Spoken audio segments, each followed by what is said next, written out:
delighted to have organised today's seminar on the role of museums in intercultural dialogue and learning. It's something that we've been doing here, we've actively been engaging with for over 14 years at this stage. And certainly in the Irish context, we really paved the way in terms of multicultural programming and really building learning and intercultural learning into the very heart of the organisation's agenda. Irish museums and libraries and archives have a very important role to play today in Irish society, insofar as in the last 20 years with globalisation the Irish population has changed and therefore our communities have changed. And as a national cultural institution we have a role to play to engage with the communities as represented in our collections, but also as a way of acknowledging those who are now in our new communities. We can foster dialogue, we can create intercultural dialogue as well, through exhibitions and through hands-on activities, learning and open dialogue. Museums need to be a place that is open and welcomes our diverse communities. And today's seminar is exploring how we have created partnerships with diverse organisations such as Dublin City Council, Intercultural Cities from the Council of Europe, the Anna Lynde Foundation, the Inclusion and Diversity Services of Northern Ireland, as well as our local communities here based in Dublin. It was a great privilege for us this morning that we had Minister Rory Quinn, the Minister for Education and Skills, opening this morning's event, and he was accompanied by the Lord Mayor Oisin Quinn, and they are related, uncle and nephew.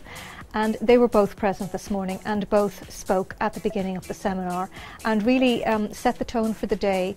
The Lord Mayor talking about Dublin as an intercultural city, and Minister Quinn looking at really a worldwide perspective and bringing it really back to that really core important point of how multicultural Ireland is dealing with that in the schoolroom and in the classroom.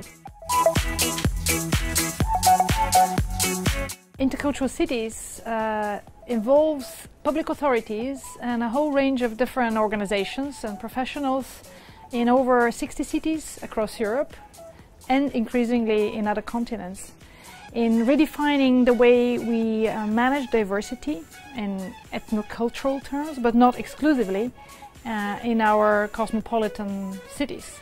It's just a facet of accessibility. We so often talk of museums which have to be accessible physically, intellectually, and so on. And if you consider audiences nowadays in our cities, being intercultural is a must, or it's just a matter of fact because you are addressing an intercultural audience. And so it is just another way of being accessible.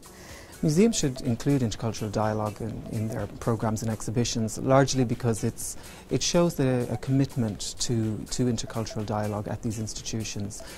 In some instances it's almost just expected that the learning and education departments should bear responsibility, but to be truly effective it should be throughout the programming, throughout the exhibition, in order for it to truly take root actually.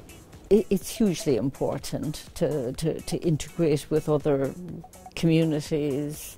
I mean, in the past, you know, we put on exhibitions and people came in and saw it, and then, you know, we expanded to have sort of an explanation about what was going on, but now it's sort of much more sophisticated. For example, in my own art centre at the moment we have an exhibition by an Algerian-French artist called Patrick Altels. This exhibition was actually supported also by the Anna Lynde Foundation, and you know, so we have a beautiful exhibition for photographs.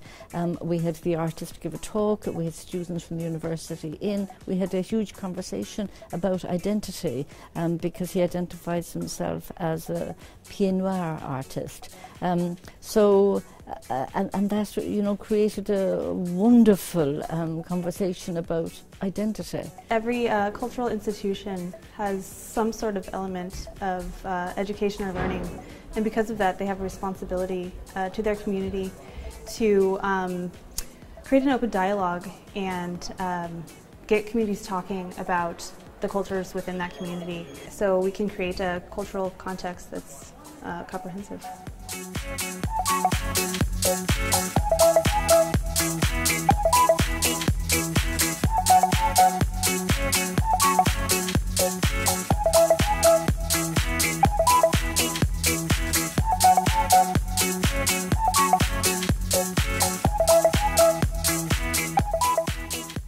My presentation was called An Intercultural Sense of Place, and I was taking it from the Seamus Heaney's kind of lecture back in 1977 on the concept of a sense of place, and really adding on or evolving his concept of the idea that we really need to have a thinking about a sense of place. And I was making the argument, I suppose, that I think museums and indeed any cultural institutions are really good, important places to create a sense of interculturalism, that I suppose in ways they're fertile ground, they're open doors for new migrants, new communities to understand themselves, to understand their relationship with the local community, the local indigenous population, but also most importantly for the indigenous, let's say the Irish community, to engage and learn a lot about other cultures.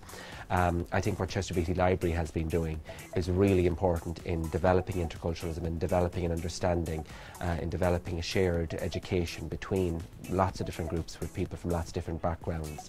I'm an art teacher and I'm involved with the Chester Beatty Library in designing a resource which is aimed at senior cycle teachers and learners.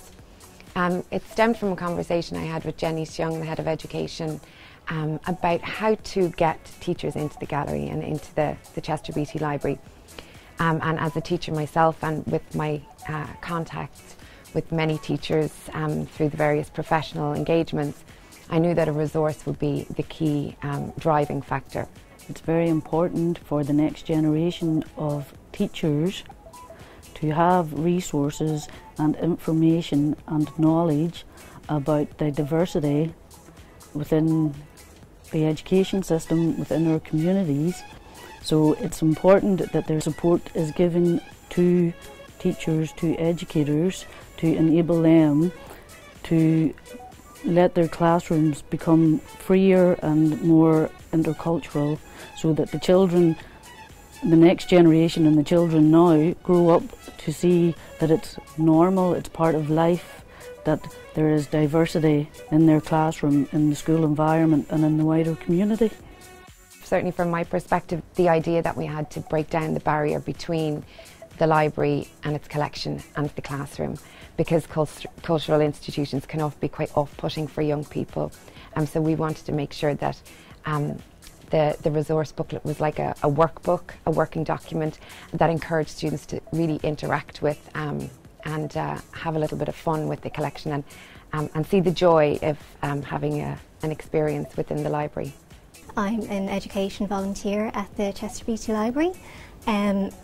Coming from a multicultural background, I have a great interest in the library itself, its diverse nature and the collection. My father's Malaysian, he's Chinese Malaysian, and my mum is Irish. So when the opportunity arose to come to the Chester Beatty Library, I took it. It's a great library. The collections are very interesting, and it's quite, it's amazing to kind of come into a place where you can see different collections from all over the world, and then also from, especially from the Far East as well, which is something that I have a great interest in. I wanted to speak about a project that I did, a number of projects with a Caribbean Women Writers Alliance group, who was led by Professor Joan Animeto of Goldsmiths College. I was speaking about some work that we did together as part of our PhD studies. We were PhD buddies as well as professional colleagues. She worked at the university, I worked in the museum.